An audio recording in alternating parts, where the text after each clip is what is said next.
Hi Raju, how are you? I am fine, Vasu. How are you doing? I am good. కాదు రాజు, నిన్నెప్పటి నుంచో అడగాలనుకుంటున్నాను. ఎప్పుడు బనీన్ వేసుకొని తిరుగుతా అంటావు, ఏంటి సంగతి? ఓస్ అదా, నాకు బనియన్ కంఫర్ట్. ఏంటి? నాకు బనియన్ కంఫర్టబుల్ గా ఉంటుంది, చాలా హాయిగా ఉంటుంది. ఏంటేంటి? ఓసారి కంఫర్ట్ అంటావు, మరోసారి కంఫర్టబుల్ అంటావు. ఏంటి అలా మాట్లాడుతున్నావు?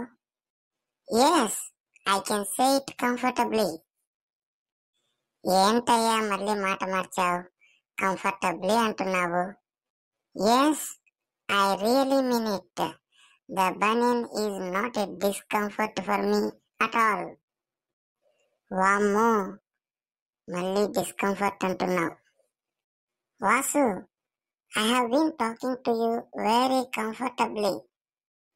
మళ్ళీ వేసేసాడు. Why are you so worried about this word?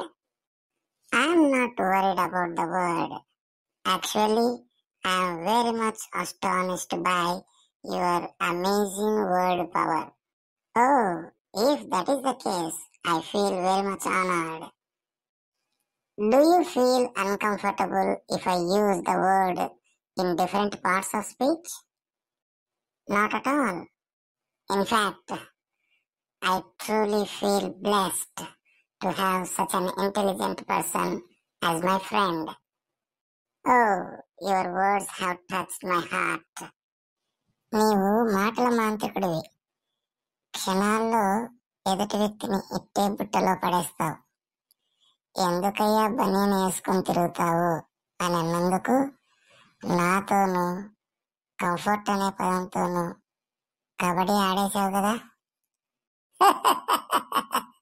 అదేం లేదు, జస్ట్ సందర్భం వచ్చింది కదా అని ఆ పదాలన్నీ వాడేశాను అంతే. ఎంతైనా నువ్వు గొప్పోడివి Raju. You are saying that only because you care about me.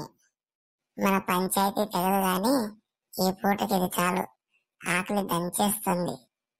Bye. నువ్వు భలే మాట్లాడతావు వాసు. సర్లే, నేను వెళ్ళొస్తా. See you soon. Sure.